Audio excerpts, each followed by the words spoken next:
ನಮಸ್ತೆ ಎಲ್ಲರಿಗೂ. ನಾವು ಇವತ್ತು ನಮ್ಮ ಮಗಳ MBBS ಅಡ್ಮಿಷನಿಗೆ ಬಂದಿದ್ದೀವಿ. ವೈದೇಹಿ ಮೆಡಿಕಲ್ ಕಾಲೇಜಿಗೆ ಬಂದಿದ್ದೀವಿ. ಈಗ ಅಡ್ಮಿನಿಸ್ಟ್ರೇಟಿವ್ ಆಫೀಸಿಗೆ ನಾವು ಹೋಗ್ತಾ ಇದ್ವಿ. ಅಲ್ಲಿ ಅಡ್ಮಿನಿಸ್ಟ್ರೇಟಿವ್ ಆಫೀಸಲ್ಲಿ ನಾವು ವಿಚಾರಿಸಿದಾಗ ನೀವು ಸ್ವಲ್ಪ ಹೊತ್ತು ವೆಯ್ಟ್ ಮಾಡಿ ಕ್ಯೂ ಸಿಸ್ಟಮಲ್ಲಿ ಬನ್ನಿ ಅಂತ ಹೇಳಿದರು.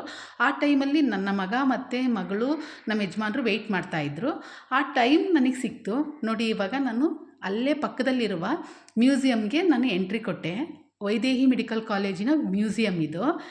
ಇದರೊಳಗೆ ಹೋಗಿ ನಾನು ನೋಡ್ತಾ ಇರಬೇಕಾದ್ರೆ ಅನ್ನಿಸ್ತು ನನಗೆ, ಒಬ್ಬ ಸ್ಟೂಡೆಂಟು ಡಾಕ್ಟ್ರ್ ಆಗಬೇಕಾದ್ರೆ ಎಷ್ಟರ ಬಗ್ಗೆ ಇವ್ರು ತಿಳ್ಕೊಬೇಕು ಅನ್ನೋದನ್ನು ನಾನು ಈ ಮ್ಯೂಸಿಯಂ ನೋಡಿ ತಿಳ್ಕೊಂಡೆ. ಒಂದೊಂದು ರಕ್ತನಾಳಗಳನ್ನು ಅವರು ರಿಸರ್ಚ್ ಮಾಡಬೇಕು, ಅದ್ರ ಬಗ್ಗೆ ಸ್ಟಡಿ ಮಾಡಬೇಕು. ಒಂದು ಸಣ್ಣ ನರ್ವ್ ಬಗ್ಗೆನೂ ಅವ್ರು ತಿಳ್ಕೊಬೇಕು. ನಮ್ಮ ಬಾಡಿಯಲ್ಲಿ ಎಷ್ಟು ಪಾರ್ಟ್ಸ್ ಇದೆಯೋ ಅಷ್ಟು ಪಾರ್ಟ್ಸ್ಗಳನ್ನು ಅವರು ತೆರೆದಿಟ್ಟಿದ್ರು ಒಂದೊಂದನ್ನೇ ಆಗಿ. ಇದನ್ನು ನಾನು ಅದಕ್ಕೆ ವಿಡಿಯೋ ಮಾಡೋಕ್ಕೆ ಸ್ಟಾರ್ಟ್ ಮಾಡಿದೆ ಈ ಮ್ಯೂಸಿಯಮ್ನ.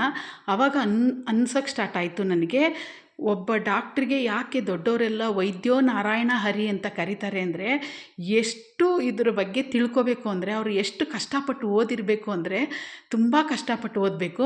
ನನ್ನ ಮಗ ಹೇಳ್ತಾ ಇದ್ದ, ನನ್ನ ಮಗ MBBS ಮುಗಿಸಿದ್ದಾನೆ, ಅದು BMCಯಲ್ಲಿ ಬೆಂಗಳೂರು ಮೆಡಿಕಲ್ ಕಾಲೇಜ್ನಲ್ಲಿ.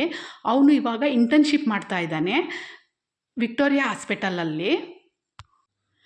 ನಾವು ರೈತರು, ನನ್ನ ಮಕ್ಕಳು ಇಬ್ಬರೂ ಕೂಡ ಡಾಕ್ಟ್ರ್ ಆಗಲೇಬೇಕು ಅಂತ ತುಂಬ ಕಷ್ಟಪಟ್ಟು ಓದಿದರು.